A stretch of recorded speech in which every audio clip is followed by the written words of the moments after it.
Hello, Princess on a Pillow here. I am here to do a review slash recap with my opinion on 90 Day Fiance, Before the 90 Days, Season 6, Episode 7. It's titled Fatal Attraction. I don't know why it's titled that. Nobody had a fatal attraction, right? Let's get started. First up, Styler and Dempsey. So we see Styler on the plane on her way to England. She found out that Dempsey's flight was delayed, so she won't see her until tomorrow. Styler is paranoid. She is wondering if Dempsey intentionally missed her flight so that she wouldn't get to meet her. Why don't you have a little bit of faith in her girlfriend? So after Styler lands in England, she takes a cab to the train station, gets on the train to Manchester for 3 hours, then she takes a cab to the hotel. That's way too much traveling for me. Anyway, the hotel is nice, but it's tiny. The next day, Styler is sick. She has diarrhea. And she has to go meet Dempsey. So she texts Dempsey to let her know that she's sick and she can't meet her. So Dempsey asks her if she's okay. And Slater told her that she has a doctor's appointment and she'll meet her when she feels better. So after seeing the doctor, Styler says she has a parasite and the doctor gave her nausea medicine. So since she is feeling better, she texts Dempsey and they decide to meet up. So they meet up and they hug and they can't stop smiling at each other. They chit-chat and they compliment each other. They both seem to like what they see. And then Dempsey gave Styler some gifts and then they walk off to the hotel. Next up, Gino and Jasmine. Okay, so we see Gino and Jasmine in a car. They're on their way to see the Panama Canal. It's something Gino is always wanting to see. So they get there and Gino is looking at the sights and Jasmine is running off at the mouth. Gino is ignoring her because he wants to see the sights. Jasmine and Gino,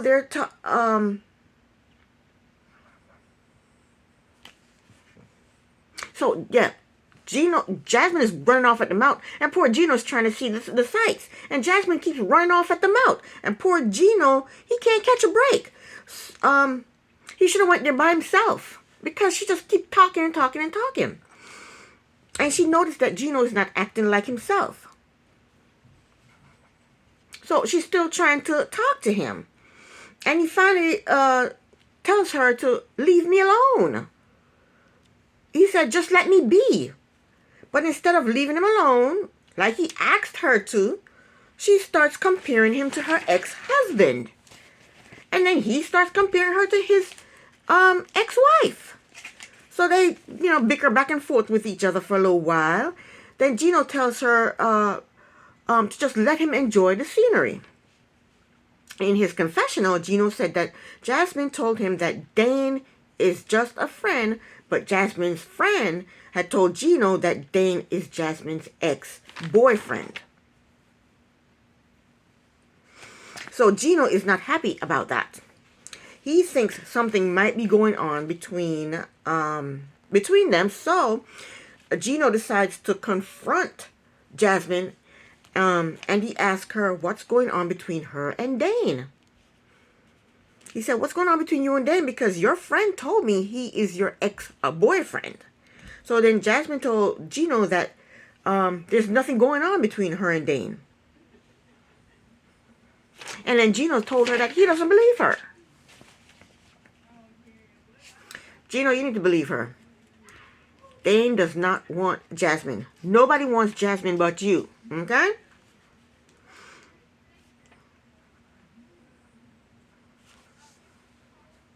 So then Jasmine tells Gino that he's acting like she's cheating on him. And Gino says, are you? And Jasmine says, this is crazy. And Gino said, it is crazy. And then Jasmine starts to laugh. And Gino said, it's not funny. And Jasmine said, I laugh when I'm nervous. Gino said, well, why are you nervous? He said, are you cheating on me? And Jasmine tells him that she is not cheating on him. Gino tells her that he can't be friends with his exes, but she can be friends with her exes. And she tells Gino that Dane is a gentleman and he's respectful. Gino asks Jasmine, how often does she talk to Dane? And she says at least once a week. Gino asks her if she meets up with Dane. And she says yes.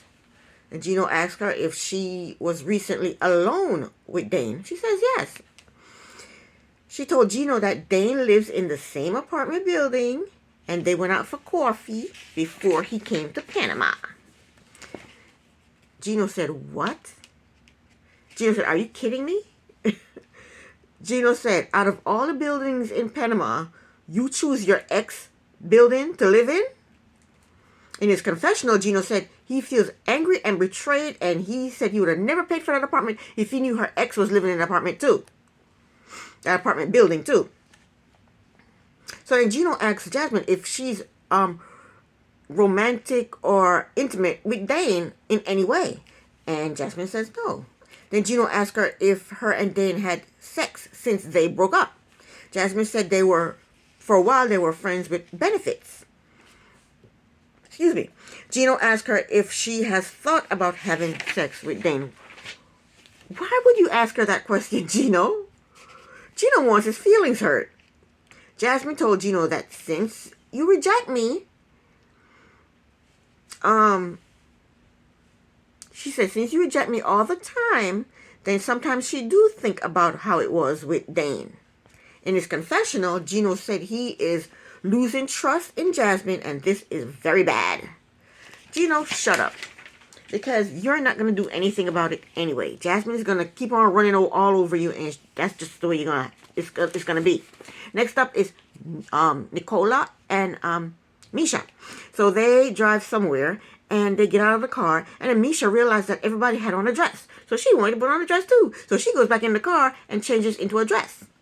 Nicola is standing outside the car, hoping that nobody sees her changing, and he said this is not normal, and it's embarrassing. After she changes, they go sightseeing and take pictures. So they sit down to talk, and Nicola lets her know that he did set up a meeting with his brother, to meet her. I think that's what he said. So he tells her that since she's been to Israel, all she do is rush. And she tells him that if she goes back to the States and she's not engaged, then she's going to end the relationship. And Nicola said that Misha has never spoken to him like that before, and she is threatening the relationship. So he tells her he will see, we'll just have to see what happens. So next, later that night, they are walking down the strip, and there's nightclubs and there's bars. So they stop at this outside. They stop at this bar and they sit outside, and they ordered drinks. But Nicola is not happy. He doesn't like the nightlife. He tells her that they're only staying for an hour. But he did have a beer and she had a cocktail. Then he tells her that Catholics don't go to nightclubs and they don't go out dancing. He said, but it's okay to have a beer because that's not a sin.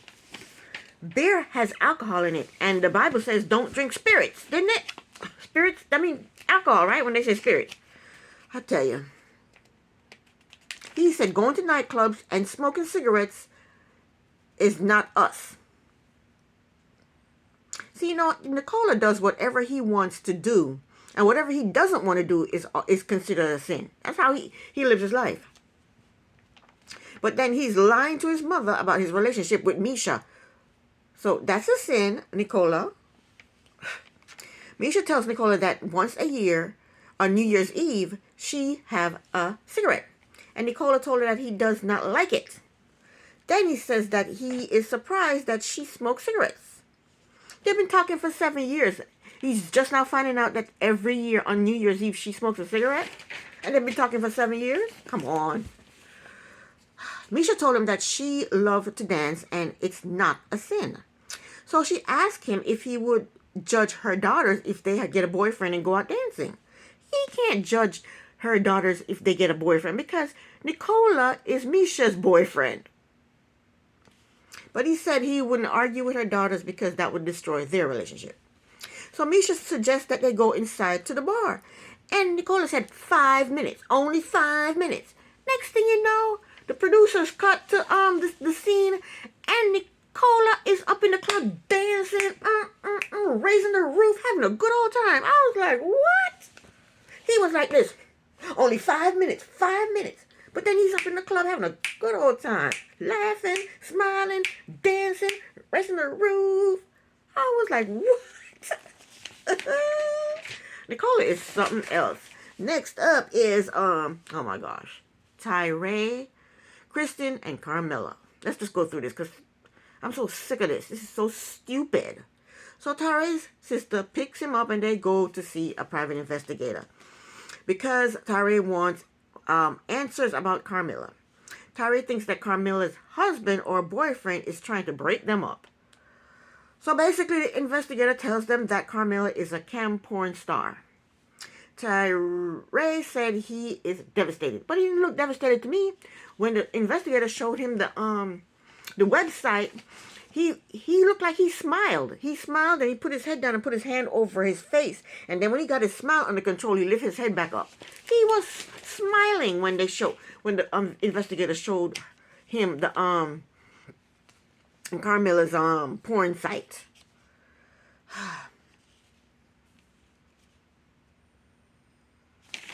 So now he wants to contact the porn star. In his confessional, Tyree admits that now he thinks he was catfished. He admits now that he was catfished. So then he decides to tell his other sister and his mother all about Carmela. And he sits them down and he tells them all about Carmela. Then he tells them he wants to go to Barbados to have closure. But didn't they say she was like 30 minutes down the street from him? I don't understand what the hell is going on. I'm sick of him. That's the end of Tyree. Next up is, oh my God, Riley and Violet. Oh, here we go. So Violet and Riley, they meet up at a museum. After looking around for a bit, they sit down to talk. And Violet tells us that she is confused because sometimes Riley is cute and lovely and sometimes he is very terrible. Violet, excuse me, very terrible overrides cute and lovely. Dump him. Anyway, Violet tells Riley that her mother said that he is jealous and controlling and he is not thoughtful. She said, you don't buy flowers or chocolate for her, and that's very bad. Riley said, I don't know what your mother likes. And then Violet told him he could have asked her what her mother likes. And Riley told Violet that he needs to learn more about her culture. Bringing someone's mother a gift and you're dating her daughter, that's not a culture thing. That's a courteous thing. Okay? That's not a culture thing. The hell? It's a natural thing to do, to bring somebody's mother a gift. Riley tells her, when is she going to learn about his culture? He's such an idiot. Why does she need to learn about his culture? He said, I will give you an example. You call me fat and ugly in front of people. That's not a culture thing, dummy. That's not a culture thing. An American can call you fat and ugly in front of people. That's not a culture thing. She was just being facetious. That's all. So he makes it into a racial thing, and She didn't say he was black, fat, and ugly. So why is it all of a sudden a racial thing? I don't understand why it became a racial thing. But Violet apologizes to him, and they make up, and they plan to have dinner together that night. So the next scene, they have dinner on the rooftop of the Rex. Is it the Rex Hotel, I think it was? And Violet looks good. She's wearing a short, tight, form-fitting red dress with her plastic pearls. She said she is going to make tonight amazing for Riley. What the hell does that mean? How's she going to do that? She tells Riley that he looks great and he is on cloud 9. So anyway, they talk and they sit down, they eat, and they talk about family and marriage. And Riley tells her that if they are married and his friends and family doesn't like her, he doesn't care. He would marry her anyway or whatever. Then Violet says, it doesn't matter because your father liked me anyway. And then Riley then told her that when they argued, she contacted his father and said bad things about him. Violet told him that if he's going to talk about it, then she's going to hell home. And I agree with her. They had broken up when she texted the father. That's the past. She can't change the past. She can't change what happened in the past. So they need to move the hell on. I mean, minutes, I got 15. What does he want her to do? That shit happened in the past. He needs to get the hell over it. Get over it, Riley. So what she texts your father about you? So what? Anyway, Riley apologized for bringing it up. But that petty bastard is not going to let it go. He's not over it. In his confessional, he said Violet texted horrible things about him to his father. But I paused my TV and I read the text. And the text said, she texted this to his father. She said, I know your son doesn't love me. They had broken up by the time she was doing this, texting the father. She said, I know your son doesn't love me. He just loves himself. He'll never know true love. So he'll be alone forever. That's not terrible. That's her opinion. And she's upset with him because they just broke up. What is so terrible about that? She said he doesn't love me. He only loves himself. And he'll be alone forever. Is that terrible? That's not terrible. Shut up, Aunt Riley. And the father is petty. The father didn't show this text to Riley until Riley and Violet got back together. The father don't want them to be together, so he said, so he figures, let me throw this monkey wrench in their happy little relationship and break them up. And that's what he did. So anyway, they're at dinner, and they're supposed to be having a nice little romantic evening, and he asks her if he can call his friend Tiffany. I would say absolutely not. I would say if you call Tiffany, then I'm gonna call the man with the no shirt. But Violet, she don't know that Riley has been talking shit about her to Tiffany. So she falls for the freaking okie doke. She falls for it. And she says, okay, call Tiffany. And asshole Riley calls Tiffany. And this really pissed me off. Riley calls Tiffany and they say hello and everything. And Riley gives Violet the phone. Then he runs off to the bathroom. And then Violet and Tiffany, they're chit-chatting with each other. Then Riley comes back and Tiffany asks Violet why was she still on a dating app when she told Riley to get off of the dating app. Again, this happened in the past. And so what if she told him to get off the dating app and she didn't? So what? He didn't have to get off because she said get off the dating app. He didn't have to get off of it.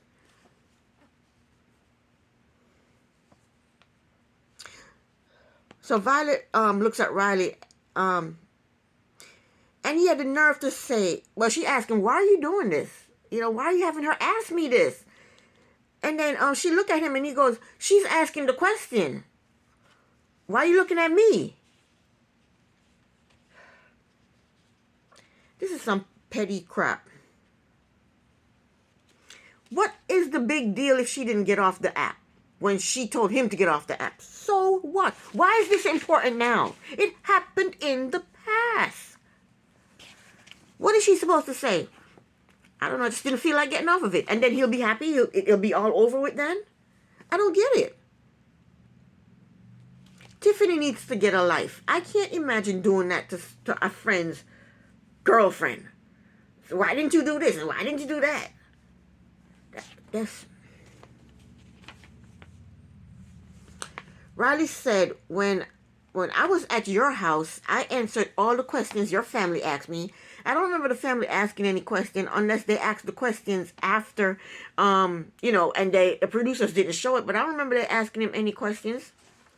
And he didn't answer any questions. He just agreed to change his behavior. Riley's a friggin' moron. That's the end of Riley. Last but not least, Cleo and Kristen. They are waking up the next morning from Kristen's Kristen arriving in England, and Cleo said they both snuggled each other a bit, but Cleo said she was disappointed because she was hoping for more physical affection. What more physical affection did she want? They snuggled. What did she want? They just met. Snuggling for the first time is fine. What did she want? So Cleo puts on her estrogen gel on her arm, and Kristen is concerned that if he touches her, it will rub off on him, and then he'll become a trans woman. So he's very uncomfortable about that. Stupid. Kristen is ridiculous. He needs to leave Cleo alone because he's just not ready for this type of relationship. He's not. Anyway, they go out walking around London, and damn if I didn't want to jump through that screen and go walking with them. I want to see London. So after they tour, after the little London tour, they go somewhere to have a drink, and Kristen apologizes for being tired last night, and Cleo tells him that she wasn't going to sleep with him anyway. That means she wasn't going to have sex with him anyway. Then why did she say she was disappointed that they weren't physical? They didn't have any physical affection. But they cuddled. But I don't know what she wants. I don't know. I don't know what she wanted from him. They cuddled. But then she said she wouldn't have had sex with him. So, but she was disappointed that they didn't have any physical affection. I don't know. I just don't know.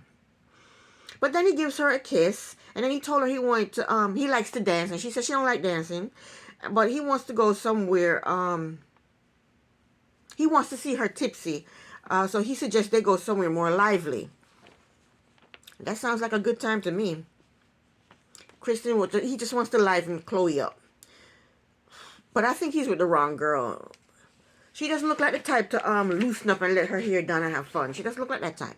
So they go to a loud bar, and Kristen orders them drinks. Chloe is uncomfortable because of the noise and the lights. Kristen tells Cleo about him being on the plane drunk, and he tells her about him talking to these young girls on the plane, and then he asks her if that would upset her, him talking to young girls. She goes, if I'm traveling with you, yes, it would upset me. And he said, well, I wouldn't do it if I was with you. I wouldn't go talk to young girls if I was with you. And she goes, so you'll do it behind my back? And he said, no, I wouldn't do it behind your back. She said, you did. You talked to these young girls behind my back. In his confessional, he said, I'm a friendly guy.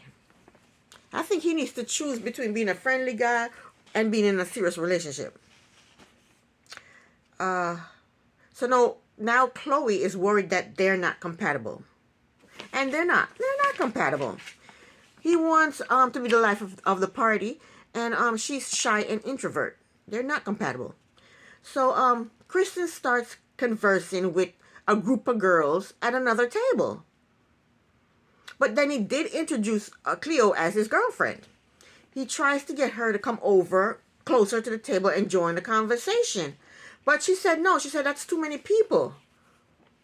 And, and she, due to her autism, she can't handle all that. Well, I'm not autistic. I am shy and I'm an introvert. And if I'm on a date with some guy, or even with my boyfriend, and he did what Kristen did, start talking to some people from another table, whether it's girls or guys or a combination of girls or guys, I'd be pissed. And I would not go anywhere with him ever again. No. You're with me. You're not with them. Pay attention to me. I wouldn't like that. Absolutely not.